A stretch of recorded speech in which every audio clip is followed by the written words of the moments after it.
He beat, he controlled, he threatened. He believed money and power were enough to erase every sin. For years, she lived like a shadow in her own house. Every smile on her face was only a mask. Every "I'm sorry" after the violence was just a trick to keep the cycle alive. But that night, everything changed.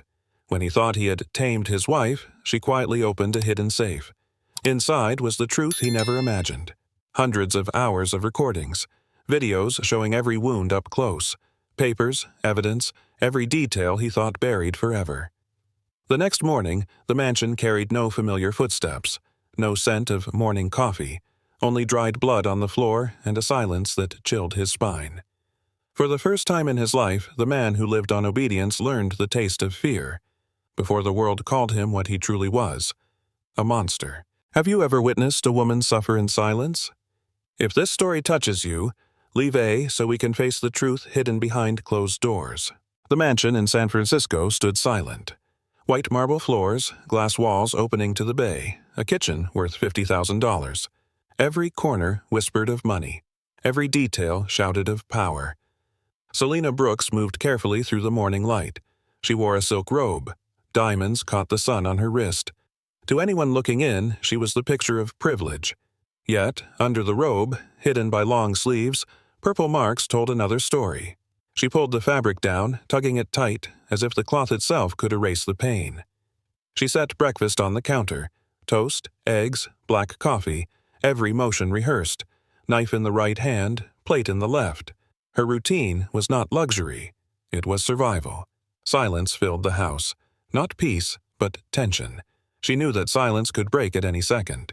The mansion looked like a palace, but it was a prison lined with gold, with fine wine, with polished floors that reflected her smile. Her smile was perfect, her movements graceful. No one would see the truth.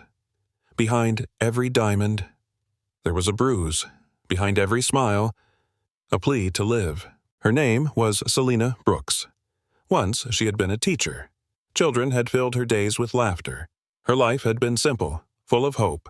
Now she was a wife in a billionaire's home, and every step she took was measured. Every glance, every word counted and weighed. She counted the tiles as she walked. 1, 2, 3. She counted the seconds between her husband's voice and her answer. 3, 2, 1. It was the only way to survive. Her body remembered the blows. Her mind carried the fear. But her spirit clung to the thought of escape. In the night, she dreamed of freedom. A small apartment, a quiet life, no cameras flashing, no whispers about power or money, only air to breathe. Only peace. In the morning, she woke to the same walls, the same routine. Selena looked into the mirror. She adjusted her hair to cover the fading bruise near her temple. The reflection stared back at her, not the teacher she once was, not the woman she had hoped to become. A prisoner wearing silk, a prisoner who learned to smile. Her cage was golden, but a cage still breaks the soul. The sound of shoes echoed on the marble floor. Damien Harlow entered the room. Sharp suit, polished watch, phone in hand. His presence filled the air like smoke. He was busy, always busy. Calls with lawyers, calls with investors. His voice cut the silence, commanding, cold. Today, his mood was darker. The Henderson deal had collapsed. A contract worth billions, gone overnight. For the world, Damien was still a visionary. To his board, a genius. To the media, a king. But to Selena, he was a storm. He placed the phone down with force. His eyes narrowed, his jaw clenched. His hand reached for the coffee she had poured. Too hot. He slammed the cup down. "Can't you do anything right?" His words were ice. Selena stood still, eyes lowered. She whispered an apology, soft, controlled. He moved closer. His shadow fell over her. His voice dropped low, dangerous. To the world, he was power and respect. In this kitchen, he was rage and violence. Damien Harlow, the man who owned skyscrapers, who built empires, who spoke at world summits. Behind closed doors, he tore down the woman who once trusted him, and he never felt guilt. He reached for her hand. At first, the touch seemed tender. His thumb traced her skin, slow, deliberate, but his grip tightened. Fingers locked like steel around her wrist. Selena winced. The smile stayed on her lips, but pain flashed in her eyes. Damien leaned close. His breath brushed her ear. His voice was smooth, almost gentle. "You belong to me." The words cut deeper than any bruise.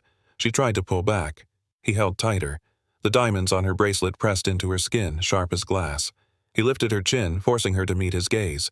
In his eyes, no warmth, only possession. He whispered again, lower, harsher.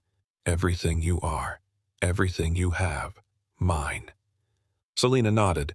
She had no choice. She knew resistance only brought more pain. When he released her, red marks bloomed on her wrist. She pulled her sleeve down, hiding them once more. The kitchen returned to silence. But inside her chest, a storm grew. He believed he owned her. Believed she would never leave. But in her heart, a small voice whispered back, "Not forever." And for the first time, that voice refused to be silenced. Selina stood alone. She rubbed her wrist where his grip had left red marks. Slowly, she pulled her sleeve down, hiding them again. Her closet was filled with designer clothes, silk blouses, cashmere sweaters, every piece expensive, chosen by him. Each sleeve, each collar was armor, not for beauty, for concealment. She buttoned her shirt, adjusted her cuff. To anyone outside, she looked flawless. To herself, she looked broken. The mirror showed a woman with perfect posture, perfect smile. But she knew the truth. The smile was a mask, a uniform she wore every day. Neighbors saw wealth. Magazines saw glamour. He saw property. Underneath, she saw bruises turning purple, ribs aching with each breath. She forced her lips to curve again. A smile rehearsed, practiced, flawless. A smile that told the world she was fine. Her hands trembled. She clenched them tight. The bruise on her wrist throbbed beneath the diamonds. Every bruise, every scar, hidden under luxury. Every smile, a silent plea. The house glowed with wealth. She glowed with pain, and deep down she began to understand. Hiding was no longer enough. When the house grew quiet, Selina moved to the study. She checked the hallway. Empty. Her steps soft, deliberate. She opened the safe behind the painting. The code entered with shaking fingers. The lock clicked. Inside was not jewelry, not gold, not bonds. Her treasure was survival. A burner phone wrapped in cloth. A small USB drive. Photographs hidden in a folder. She lifted one photo. Her own face, swollen, lips cut. Damien in the background, smiling like nothing mattered. Proof carved in silence. She touched the USB. Inside were hours of recordings. Shouts, threats, slaps, crashes. His voice cursing her name. Each file, a piece of the puzzle. Each photo, a wound made visible. Selina closed her eyes. Her heart pounded. Fear told her to stop. Hope told her to continue. She whispered, barely audible, "One day, this will end." She locked the safe again, adjusted the painting, straightened her clothes. To Damien, the safe held his empire. To Selina, it held his destruction. Every secret she stored was a weapon. Quiet. Waiting. And soon she would use them. In her room, Selina sat with the burner phone. She typed a single message. Her fingers hovered before pressing send. "It's time." The message traveled across states, reaching Atlanta, reaching Amara Brooks. Amara, her twin. Same eyes, same voice, same fire, but a different path. She had become a lawyer. She had built her life fighting for women trapped like Selina.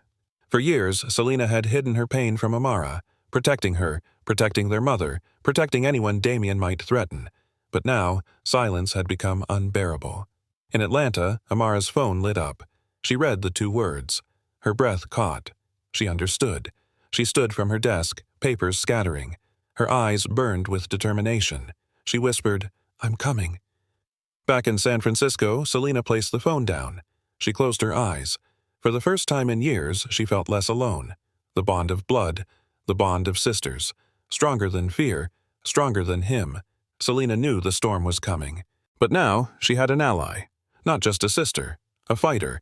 And together, they could change everything. Damien returned home late, his footsteps heavy, his suit rumpled, his jaw locked tight. The Henderson deal had collapsed. Billions gone, investors furious. His pride shattered. On television, news anchors speculated. Was the empire shaking? Could the king fall?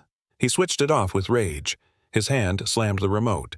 His eyes searched the room and landed on her. Selina stood by the counter silent. He saw weakness. He saw a target.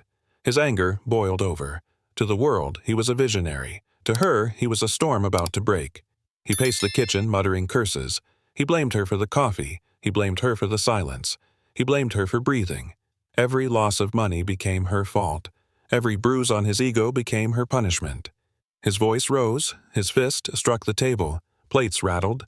Selina lowered her head. Her body tensed. She braced for impact. The storm of Henderson was not just about business. It was about power, control, domination. He had lost billions, and for that loss, she would pay. That night, the storm reached its peak. Damien cornered her in the bedroom, his eyes wild, his breath sharp with alcohol. He shouted, words twisted, cruel, hands raised, fists clenched. Selina fell against the dresser. Pain surged through her side. She gasped for air. He struck again and again, each blow heavier, each word sharper. Her ribs screamed, her skin burned, her soul cried. But even in the darkness, she planned. Hidden under her blouse, pinned close to her chest, was the recorder. Small, silent, unseen. Every slap, every curse, every cry. Captured, stored. She whispered through the blood on her lips, barely audible. Now, he will pay. He didn't hear. He never listened. He only took. When it was over, she lay curled on the floor. His shadow loomed, then vanished into the hall. Her body trembled, her breath shallow. Yet her hand gripped the recorder tight. Pain consumed her, but hope flickered still. For the first time, she knew the truth. He thought he had destroyed her, but in that moment, she had destroyed him. The next morning, Damien's rage had not cooled. He stood over her, voice low, sharp as a knife. "You think you can run to her? To Amara?"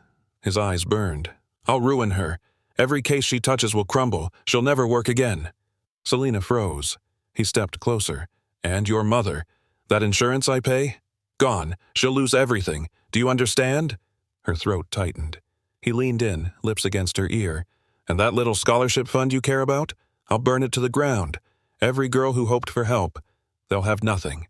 Selina's stomach twisted. The weight of his threats pressed harder than his fists. He didn't just own her body. He wanted her soul. He wanted to destroy everything she loved. She lowered her eyes. Silent. Obedient. But inside, fury sparked. He thought fear would silence her. He thought cruelty would break her. But he had just given her something else. A reason to fight. That night, she lay in bed, pain radiating from every bruise. Her ribs ached. Her lip was swollen. But her hand reached for the small recorder hidden under the pillow. She pressed the button. The red light blinked faintly. Her voice was a whisper. Fragile, trembling, yet filled with steel. "It's over." 2 words. Simple. But they carried the weight of 10 years. She held the device to her lips. Every threat, every hit, every lie. It ends tonight. Her chest rose and fell in shallow breaths. Tears slid down her cheeks, soaking the pillow. She thought of Amara, of her mother, of the girls who needed that scholarship. Her life had become a chain. But tonight, she forged a key. She hid the recorder back under the pillow. Her fingers trembled. Her body throbbed with pain. But her heart beat with defiance. The storm was far from over. But now, she was no longer just surviving. She was planning, and Damien would never see it coming. She packed nothing. No clothes. No jewels. Only courage. Only the plan she had carried in silence for years. When dawn came, her choice would already be made. The sun rose. The house stood still. Damien reached for her side of the bed. Empty. Cold. He frowned, sat up, scanned the room. No Selina. He walked into the kitchen. His steps slowed. A smear of blood led across the marble floor. Dark stains against the white stone. On the counter, a single object gleamed. Her wedding ring. Abandoned. Final. His chest tightened. He grabbed his phone, dialed her number. No answer. He called Amara. His voice shook with anger and fear. "She's gone. Tell me where she is." Amara's reply was calm, steady. "Maybe you should ask yourself what you did." He slammed the phone down. His pulse raced. He stormed to the garage. Her car, empty. Keys missing. The mansion felt larger than ever. Silent. Hollow. For the first time, Damien Harlow felt something he had never known. Not anger, not pride. Fear. Damien called his assistant. "Check her cards. Check her accounts. Now. Minutes later, the report came. Her credit cards? Frozen. Her bank accounts? Empty. Every cent withdrawn. His brow furrowed. He demanded more. The reply hit harder. His private server had been breached, files copied, passwords cracked. Impossible. Yet it had happened. He rushed to his office, powered on his computer. Screens flickered, error after error. His empire's core felt invaded. He slammed the desk. The veins in his temple pulsed. Selina had vanished without a trace, yet every detail spoke of precision, planning. He saw her face in his mind. The quiet smile, the lowered eyes, all a mask. Behind the silence, she had been preparing, calculating. And now the balance had shifted. For the first time, the hunter felt hunted. That night, Damien sat in his study, whiskey in hand. His phone buzzed, an email. No sender, no subject. He opened it. Day 1 of your education. Attached, a video file. He clicked. The screen filled with images. Selina on the floor, his own voice shouting, his hand striking, her cry echoing. Damien froze. His throat went dry. He slammed the laptop shut, but the sound remained in his head. Her sobs, his laughter, the truth. Another message appeared. You taught pain. Now you will learn fear. His chest tightened. He opened the file again. The proof was undeniable. His empire could crumble if this went public. The whiskey glass shook in his hand. He set it down. For the first time in years, Damien Harlow was not in control. Selina was gone. But her voice, her pain, her evidence lived on. And this was only the beginning. By morning, Damien's nightmare had gone public. Welltec stock plummeted 20 points before noon. Reporters filled the sidewalk outside his mansion. Headlines screamed betrayal. CEO accused of domestic abuse. Investors demand answers. His phone rang without pause. Board members shouting. Clients terminating contracts. His assistant's voice cracked. I can't stay here, Mr. Harlow. Then silence. Another resignation. He walked into the office, once his kingdom of glass and steel. Desks were empty. Screens displayed red lines plunging downward. The man who once built empires with a word now watched numbers crumble into dust. He tried to call allies. No one answered. Tried to issue statements. No one listened. His carefully crafted image, philanthropist, innovator, leader, lay in ruins. For years, he believed wealth could buy loyalty. But loyalty had fled faster than the stock price. Damien Harlow, once untouchable, now stood alone. And Selina's ghost was everywhere. At dusk, a courier arrived. No name, no return address. Damien opened the package with shaking hands. Inside, folded neatly, was a designer gown. Selina's gown, stiff with dried blood.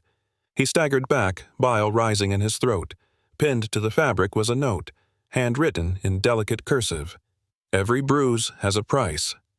His hands trembled as he dropped the dress to the marble floor. The fabric landed with a soft thud, but in his ears it echoed like thunder.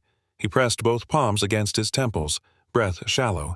Images flashed. Her bruised face, her silence, the way she flinched at his touch. The house felt haunted. Each shadow carried her shape. Each corner whispered her name. She wasn't gone. Not really. She was inside his walls, inside his mind, and she was collecting the debt. Desperation drove him to a cramped office downtown. Cigarette smoke curled in the air as Frank Morrison, a private investigator with 20 years of scars, eyed him coldly. My wife vanished, Damien said, voice tight. Find her. Frank flipped through a stack of photos. She didn't just vanish. She planned. Damien snatched the pictures. His stomach turned.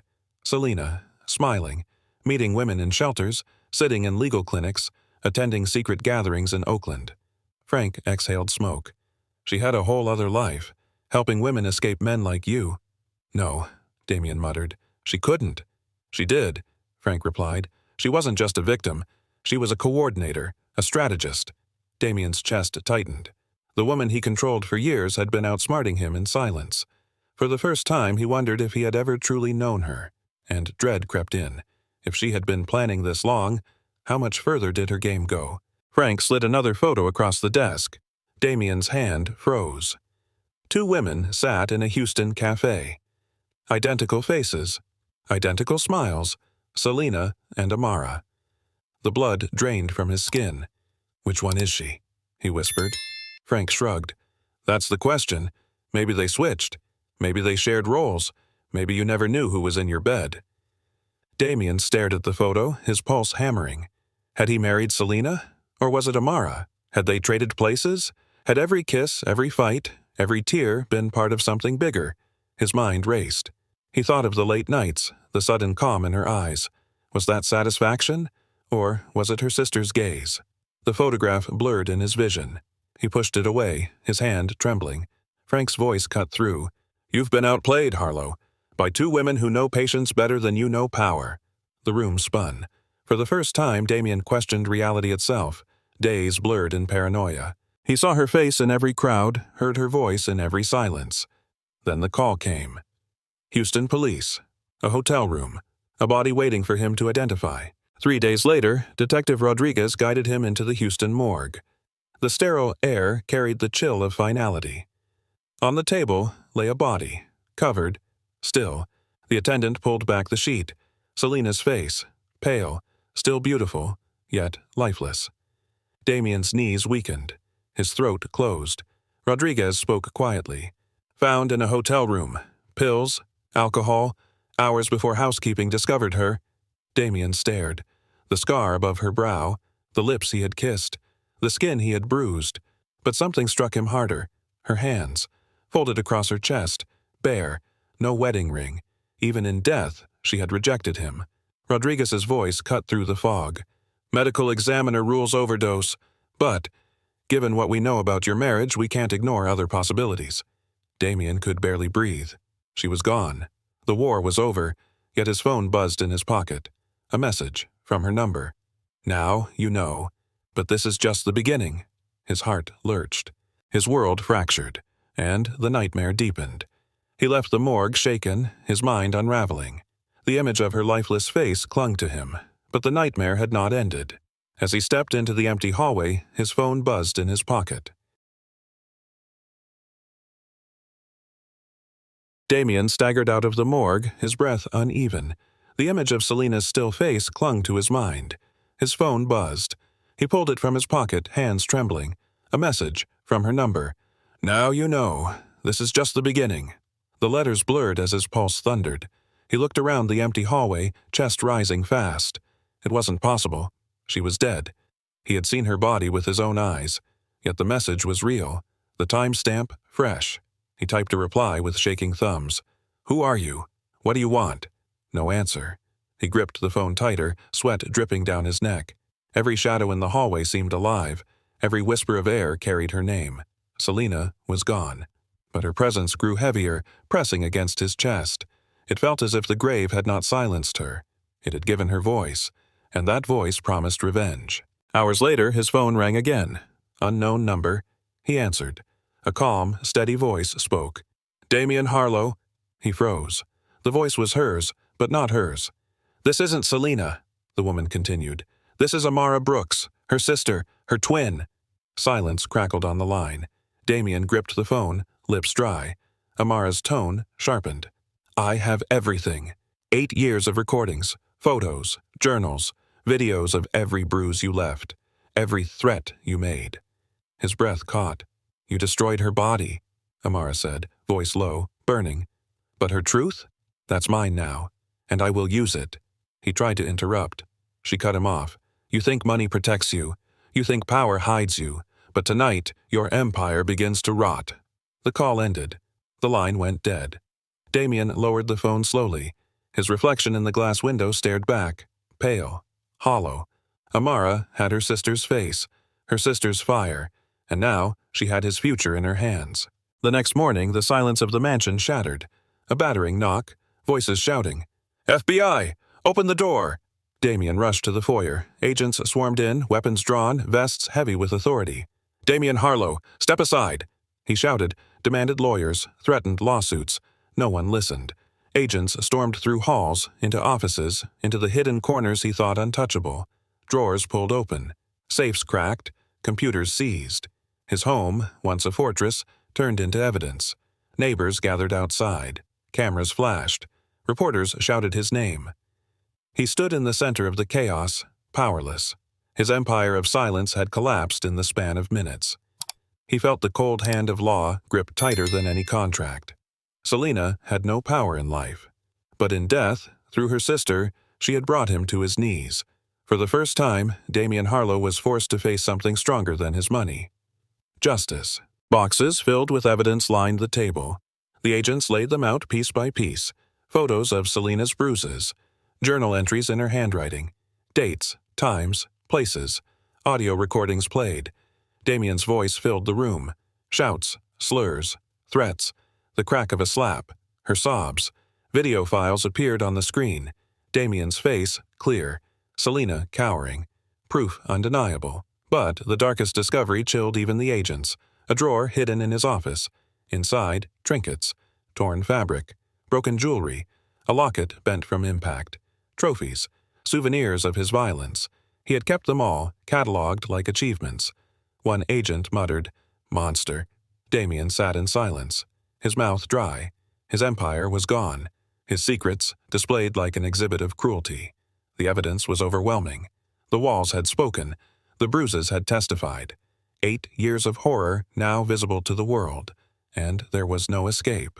Weeks later, Damien sat on a steel bench. Cold walls, thin mattress, the smell of bleach and iron. He wore no tailored suit, only orange cloth rough against his skin. Around him, other inmates watched, their eyes sharp, their voices low. "That's him," one muttered. "The billionaire who hit women?" Another laughed. "Not so powerful now." Damien lowered his head. The whispers grew. Laughter followed. He was no longer feared. He was despised. Every meal in the cafeteria, every step in the yard, the words followed him. Coward. Abuser. Baby killer. He clenched his fists, but strength meant nothing here. Money meant nothing. The same walls he had once built around Selina now closed around him. But unlike her, there was no hidden plan. No escape. His prison was real, his sentence heavy, and every stare reminded him of what he had become. Not a king, not a visionary, a man broken. Weeks into the trial, Amara stepped before the cameras. Her voice steady, her eyes sharp. She lifted a document, signed by the medical examiner. Selina Brooks was 6 weeks pregnant at the time of her death. The words struck like a hammer. Gasps rippled through the courtroom. Reporters scribbled. Spectators shook their heads. Damien sat at the defense table. His hands twitched. His face drained of color. Pregnant. The word echoed in his mind. A child. His child. A life he never knew existed. A life he destroyed. His body sagged. His jaw clenched. The weight crushed him. For years he thought he was in control. But the truth revealed he had ended not one life, but 2.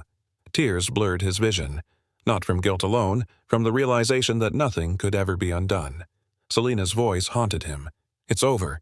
And now he understood. It truly was. The courtroom filled beyond capacity. Cameras lined the walls. The world watched. Amara stood tall.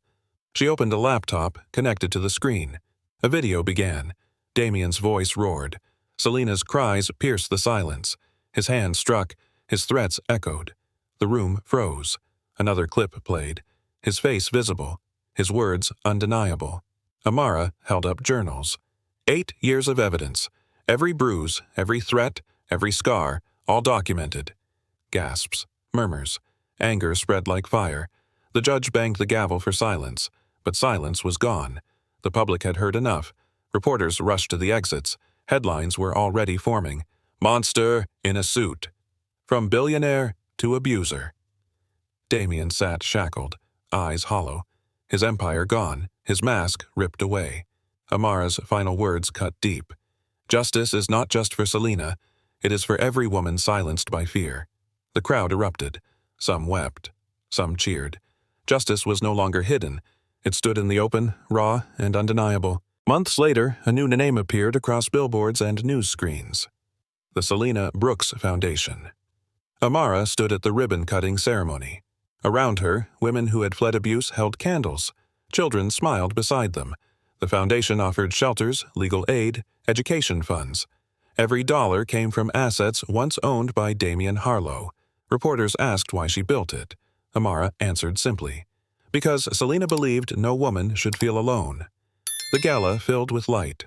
Stories poured out. Survivors shared how they escaped. Volunteers promised to continue the work. Selena's photo hung at the entrance, not as a victim, as a symbol, a beacon of strength. For every bruise she hid, another woman would now be protected.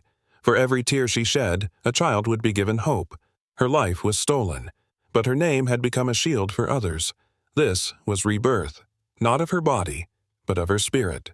In prison, Damien aged quickly. His hair grayed, his eyes dulled, his body slumped. Inmates whispered his name with contempt. The abuser, the coward. He ate alone, walked alone, sat in silence. Outside, the world celebrated the growth of the Selena Brooks Foundation. Branches opened across states. Hundreds of women found safety. Children returned to school. Families rebuilt. Every headline praised Selena's legacy. Every donation carried her name. Damien read the news clippings from his cell. Each article stabbed deeper. He once ruled through fear. Now he was forgotten, reduced to a warning.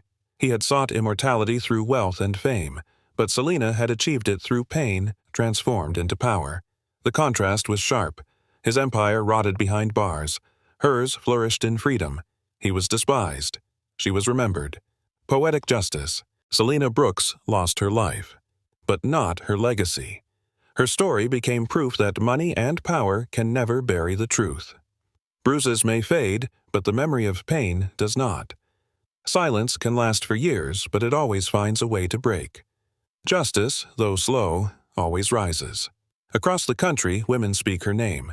In shelters, in courtrooms, in classrooms, Selena's memory gives them strength.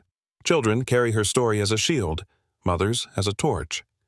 Through Amara's work, her voice has multiplied, louder now than it ever was in life. Selena is no longer the woman hidden behind long sleeves and quiet smiles. She is a symbol, a reminder, a legacy. Every life saved through her foundation is a victory she could not claim for herself. Every tear dried is proof that her suffering was not in vain. And now the question turns to us. What will you do with your voice? Stay silent or speak up? If her story touched your heart, share it. Let it reach those still waiting for hope. And subscribe so you never miss the stories that remind us, even in darkness, light can rise. Selena Brooks, not just a name, a legacy.